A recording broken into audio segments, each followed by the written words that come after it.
Okay, so my clock says 3 o'clock. We're going to go ahead and get started. So, welcome everyone to a special Veterans Day, who we are. My name is Ashley Hines. I serve as the Director for Diversity, Equity, Inclusion.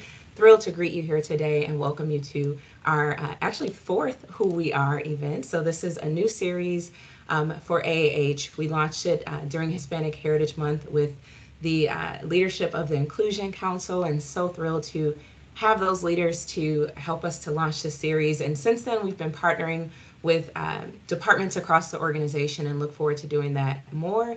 Truly, this is just an opportunity for AAH team members to celebrate and honor the richness of our heritage and cultural groups. It is one way that we affirm and lift up communities and cultures with attention to equitable representation.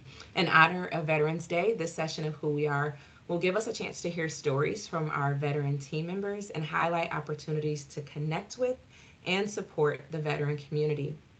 I have a bunch of goodies we'll pop in the chat for you, a few websites and links and things like that. Quick housekeeping note, if you are not speaking, we ask that you would go on mute and actually turn your camera off. Since we are recording, you will be on the recording. And so we just ask that if you're not speaking, that you would do that. At this time, I am grateful and honored to introduce my colleague Jason Janke. Again, we've been partnering, and today's event is in partnership with the Veterans Committee here at AAH.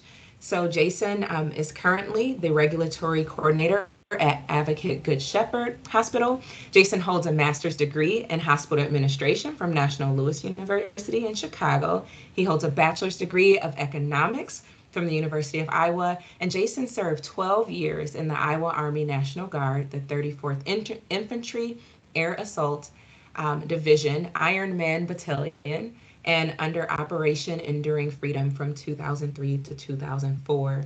So I am delighted to introduce Jason. Happy Veterans Day, everyone, and I'll turn it over to Jason now.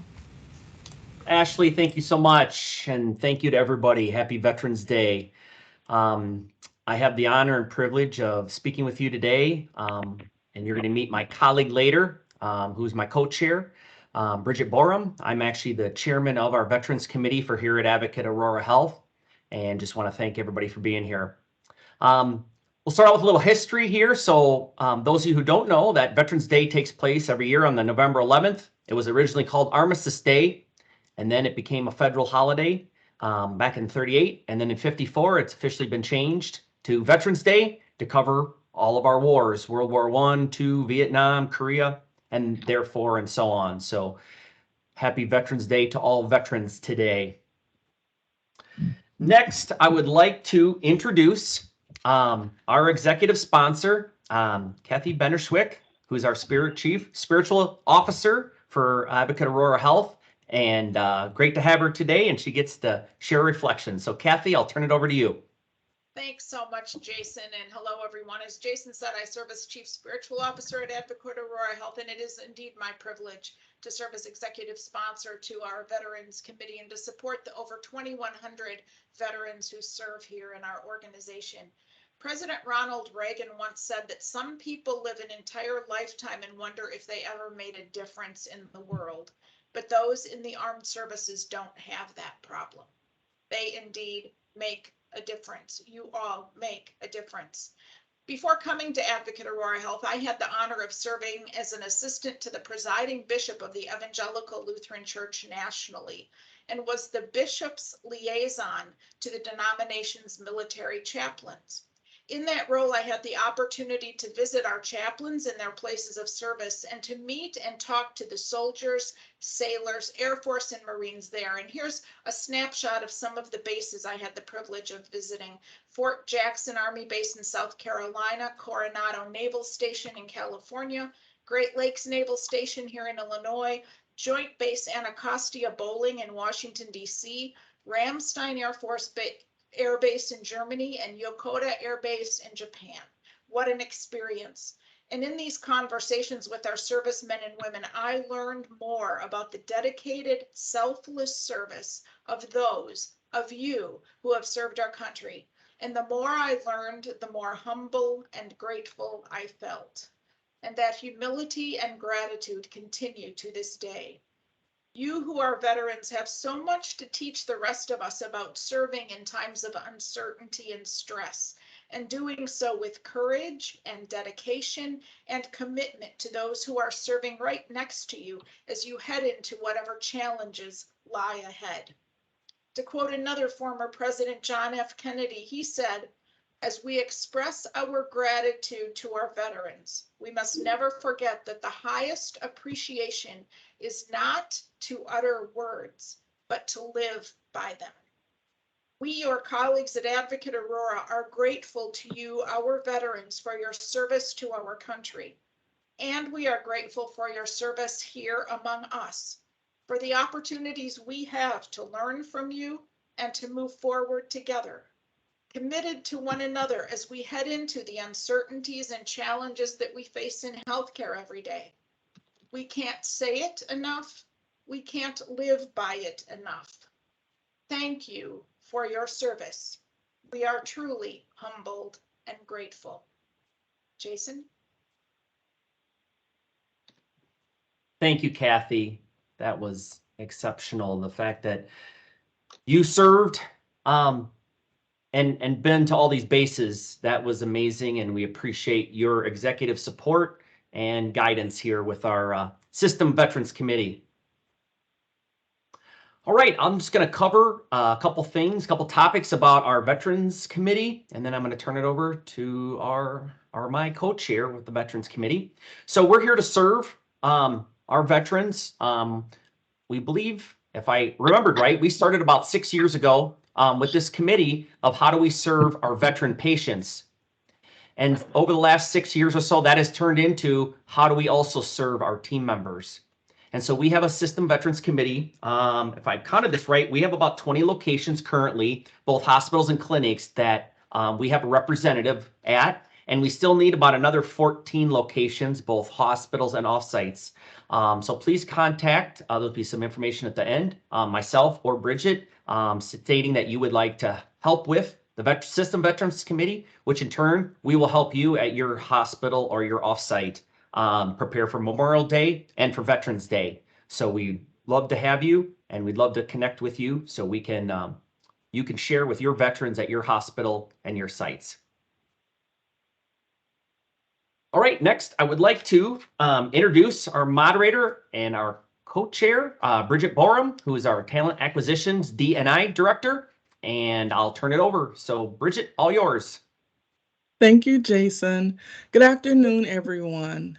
I want to share a quote from tennis legend and humanitarian Arthur Ashe, who once said, "True heroism is remarkably sober, very undramatic. It is not the urge to surpass all others at whatever cost, but the urge to serve others at whatever cost." Today, we honor all of our veterans. We thank you for your sacrifice, and we acknowledge that freedom is not free. I want to personally honor the service of my dad today, who was the first member of our family to join the armed services and start the rich tradition of serving for our family. As we continue and we honor our veterans, we want to shine a bright light on our very own Rachel Ross. Rachel is a veteran of the Marine Corps. She's a patient service representative employed at Lutheran General, working in the Yackman Pavilion Pediatric Department. Rachel was formerly a full-time team member who retired and returned to AAH as a part-timer, working Monday through Thursday, 4 to 8 p.m. Collectively, Rachel has 10 years of service to Advocate Aurora. Rachel is also a veteran of the armed forces. She served as a Marine during the Vietnam era. Rachel was stationed stateside at Parris Island in South Carolina and Alturo, California, while serving in the Marine Corps. Rachel's military's job was a computer programmer and later a drill instructor, which I thought was pretty awesome. Appearing in the pictures on the screen are Rachel with her son, her daughter-in-law, and her grandson. Rachel Ross, Vietnam veteran, we salute you. Thank you. You too can honor a veteran on your team, or in your family, or in your community. We have some items here that we've suggested, and they are also available on our DEI SharePoint site. But consider spending time with the veteran, treating them to a meal, or just asking them to share their story.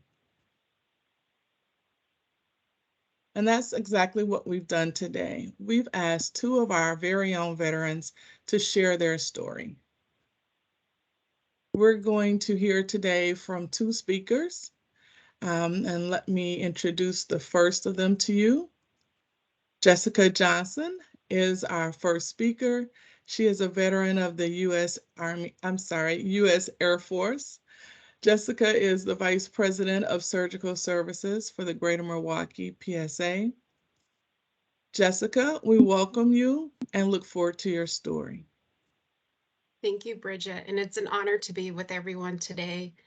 And to tell you and start off my story, I would like to share and honor my maternal grandfather, Philip Knapp, in the upper left.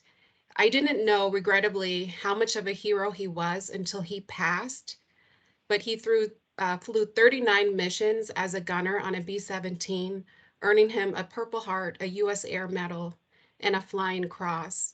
To me, he was just grandpa that told me to get out of the way of the TV, get his newspaper, and called me Jessica Joyfish. On the next picture, you see my grandmothers. Both are widows of veterans, and my granny on the right of those 2, on the left of those 2, is a lifelong honorary member of the American Legion. I followed her around everywhere as a kid, to marches and graveyards where we laid wreaths. I was a poppy girl, and I had a very strong reverence for the service of others by watching her. I never thought that I would join the military, though. It wasn't until I was a newlywed, freshly out of nursing school, overseas, stationed in England with my husband, struggling to start my career, that I went in for an interview for a lab tech. And immediately, the major who was interviewing me said, "I'm not going to hire you for this job. You're overqualified, but your resume looked too good. I want to introduce you to some folks." So she marched me to meet a lieutenant that just joined. And then she escorted me to the chief nurse's officer and said, "This is Jessica Johnson. She needs to put in a package. Will you help her?" About 6 months later, you see me in that picture on the right where I was raising my hand to swear in for the United States Air Force. What really stands out to me in that picture was the person who was taking it, and that was my mother. So this was in 2006, when it was very given post 9/11 that it wasn't a matter of if you deploy, but it was a matter of when. And her courage to stand by my side and support me meant so much. I went on to complete commissioned officer training at Maxwell Air Force Base and nurse residency training at Andrews Air Force Base before returning to RFA Lakenheath to do 3 years active duty service. I later got out of active duty because of starting a family, and my husband continued to serve. And I joined the active reserves at Pope Airfield in North Carolina. And you see me there as a captain with my little son shortly after he was born. And my husband, I got out completely because we just had to make the choice. We felt it was right for our family, for one of us to get out. But he has recently completed, after 21 years of service, July 1, he retired from the Air Force. So we're really excited and honored to have him done with his career. But it's just an honor to reflect with you guys today and on my story. And I just want to say that it's given me hope. It reminds me that as people, we are made to do hard things. And when we do things together, as we do in the service, and have a common goal and clear values, and that integrity, that we could do so much more together, and that it's not in vain. And so as we carry on in our service to help people live well, may these stories and mine give you a little bit of hope. Happy Veterans Day. I'm humbled to be counted among you. Thank you, Jessica. Thank you for your service, and thank you for sharing your story. And we can do hard things. I love that message. I'm going to take that away with me as I look to the days ahead. Thank you again. Our next speaker today is Randy Steffen. Randy is the System Vice President for Security. He's responsible for all non-cyber security for all 26 hospitals and each of our 75,000 team members. Randy is an Army veteran, beginning his career as a Cavalry Scout and retiring as a Lieutenant Colonel. Randy spent 8 years in the Special Forces, completing airborne, air assault, psychological ops, and Ranger courses. All those military folks out there, you know that means he's super bad. Welcome, Randy. We look forward to your presentation. Thank you very much, Bridget, and thank you everyone this afternoon for attending. If you're a veteran who has served, thank you for your service. And if you're here and haven't served specifically in the military, thank you for serving your communities and supporting veterans in other ways. It's very much appreciated. If we could go on to the next slide, please. So this slide is busy with full intentionality because what I wanted to kind of serve as a metaphor is for any veteran who's tried to pack their duffel bag. You know, you always have 75 pounds of things you're trying to fit in a 20-pound bag. And it's sort of like that for us with memories. And when I look back at the memories that I was privileged to be a part of, I reflect that you can remember places and you can remember things, but what you remember most is the people.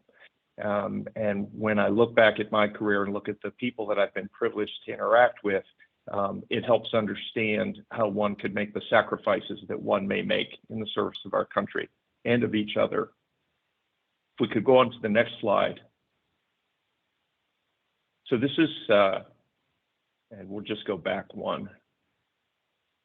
This is the audience participation part. If you're near a computer and not driving, I would ask if you could go in the chat and just type in the name of a person whose memory makes you smile. It could be their birth certificate name, Philip Johnson, or it could be a nickname.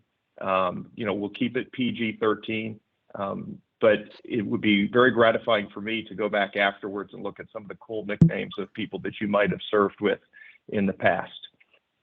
And people who make me smile, and I can't suppress it, are such epic figures as Sharky, Big Bass, Woody, Buckethead, the Mighty Shrive, Hallbone, Rooster One, and the legendary Puff G. And of course, behind each one of those names is a story, and behind each story is a backstory, and behind each backstory is a side story, and on we go. Well, thank you all for sharing your names in the chat, and please feel free to continue to do so. I'd like to harvest those later. If we could go on to the next slide, please. So I was giving pause today and thinking about, as veterans, what unites us. And, you know, one of the things that we all have in common is we all at some point raised our right hand and said that we supported and defended the Constitution of the United States against all enemies, foreign and domestic. And of course, there's more to the oath than that. And one of the things that's so powerful about the oath is it's not unlike writing a blank check, because you may have a duty assignment and you may have a start date, but beyond that, oh, the places you'll go. And we all agree to go where we're asked or go where we're told and to serve. And I think that underlies the incredible bond between veterans of any service, of any era across our history. And when I also think about what unites us, we all seem to be cheerful in our recognition that we stand on the shoulders of those who came before us. We don't typically show up and beat our chests like Tarzan and say, "Here I am." We normally arrive with humility and respect for those who have done it before. A second thing I'd add, as epitomized by a raging drill instructor, which may or may not be a Photoshop of Rachel, I can't say. We have a shared mission and a shared purpose and shared hardship and shared experiences. And it's incredibly unifying in terms of what that does for unity of purpose for people and for teams. And the last thing I'd observe is we cheerfully, it's in our DNA, are willing to pass the torch to the leaders of tomorrow. And we begin preparing to do that from the very beginning of our own service. I think there's some underlying factor as it relates to the somber business of preparing for war and the sober responsibility of wanting to bring everybody home. How much leaders, and what was modeled to me as a young soldier, how much leaders invest in the success and preparation of their teams. And if we can carry that into the teams that we're privileged to lead or serve on at Advocate Aurora, we would all do ourselves an incredibly great service. If we could go on to the next slide, please. So why do people join? Like, for some, it's a job, for someone a skill or a trade, someone an education, some are looking for travel or adventure. Some folks are looking for a fresh start, maybe to get away from something. For some, it's family tradition, and others, it's patriotism. I think the important thing is what a person is motivated to do, what compels them to join, which sits left of that line, matters less than what happens right of that line, after the oath is taken and after service commences. Because then what happens? Any of our individual reasons are no better than or less than anybody else's. I joined for the express purpose of getting money for college. It's literally the only reason I joined. And then I'm proud to say that my mind was open to be inculcated with some of the values that all of the services have. And you can see some of them listed there. I think it was Napoleon Bonaparte who said, "Give me enough ribbon and I'll give you Europe." Patton later built on that and said, geez, people don't fight for a piece of ribbon. People fight for the person they share a foxhole with. Well, I'm no Napoleon and I'm no Patton, but what I know is what sits underneath either one of those sentiments are values, core values, that are more than just words or taglines or slogans. They're values that are modeled and lived by people who serve. And you'll recognize, whatever your branch of service, the values that you were inculcated with. Next slide, please. So this is the test part of the presentation that nobody knew was going to occur and isn't even real. But true or false? Don't you kind of miss the smell of bacon and eggs in the mess hall? I mean, just a little bit. And was your drill instructor hilarious? I mean, Chris Rock, Dave Chappelle, Bill Burr, Larry David, hilarious. Now, they may have had peculiar ways with what I'm now looking back at fondly is calling hilarious. And if you see those three photos at the right, they're a bit of a parody. But the one thing I can say about drill instructors is they cared. And they cared with a depth that is very difficult to comprehend and understand. And I think the one thing that drill instructors instill is a consistent, unapologetic enforcement of standards. Regardless of age, regardless of race, regardless of gender, whether you're from Alabama, Vermont, Arizona, or Alaska, they just enforce standards, reasonable standards, high standards. And to the degree that people learn to adopt those and model those, it can serve us all extraordinarily well.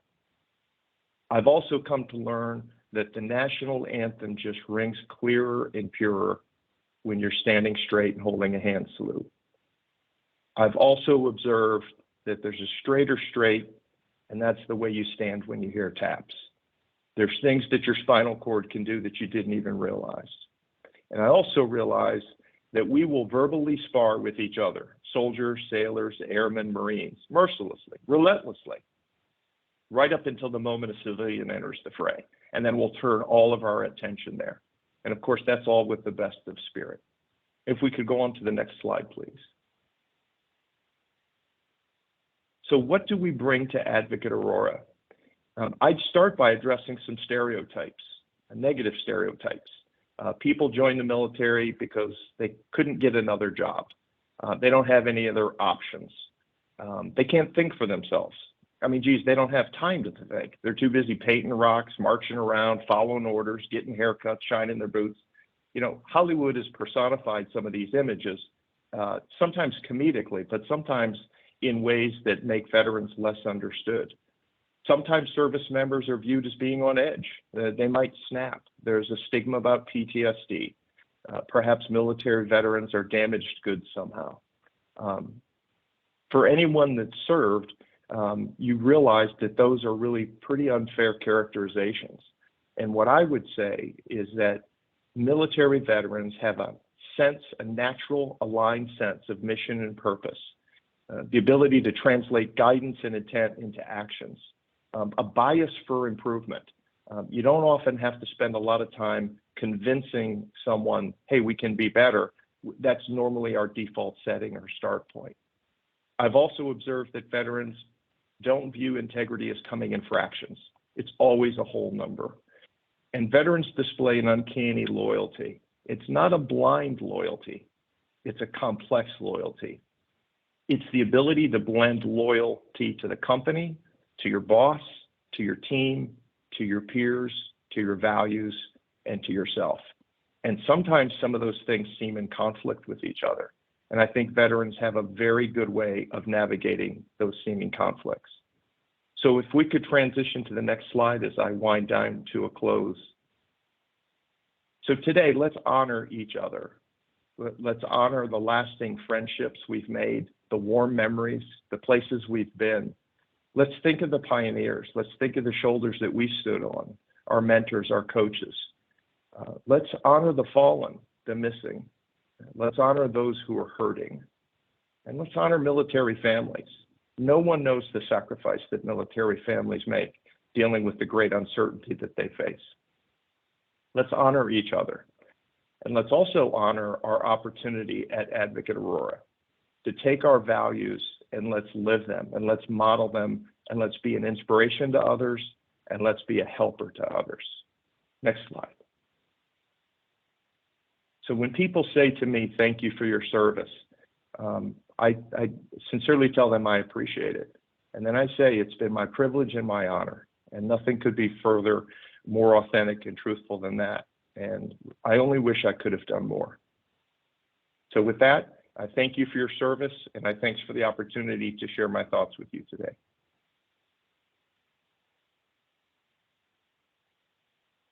Thank you, Randy. And thank you for sharing your wisdoms, your experiences, and thank you for taking us back to those days when we were serving. And there are some things that I hated when I was there, but I definitely miss in my civilian life. And the lessons of my drill sergeant still reign home. So thank you so much for participating in our program today. And thank you for also challenging us to continue living those values that were instilled in us during our military service. We have a little time here, so we wanted to give everyone an opportunity to put in the chat your branch of service. And as you're doing that, I want to remind you that we had a request to capture branch of service, rank, and years served from our veterans. And so you'll see more messages coming to you after today asking for your participation in a survey. It will be a Microsoft form. We'll capture that information and then we can share it out with everyone within the organization. So thank you for participating. And Ashley, I will return the moderation to you to close us out today. Absolutely. Thank you so much, Bridget. Thank you, Jason. Thank you to the Veterans Committee for your partnership today. And thank you all for being here on a Friday afternoon. We had over 80 colleagues join and honoring us or honoring our veterans today. So thank you so much. On this slide, you see some ways to stay connected. We do have a Veterans Day website on our SharePoint, so go ahead there and learn some more. If you have resources that you'd like to see shared there, please let us know. There is information to share that. There is also a Veterans and Active Military site that you'll see a link for as well. As well as if there's questions and concerns that come up, you can contact Bridget or Jason or our inclusion@ah.org email. And then finally, and I'll pop this in the chat again, we have a survey that we'd love to get your thoughts on how today was. As we built this session in this series, we wanted to be meaningful for our community. So thank you so much for being here today. We'll make sure we capture all of the goodness that's coming in the chat. But happy Friday, everyone. Happy Veterans Day. And thank you so much to our veterans for your service.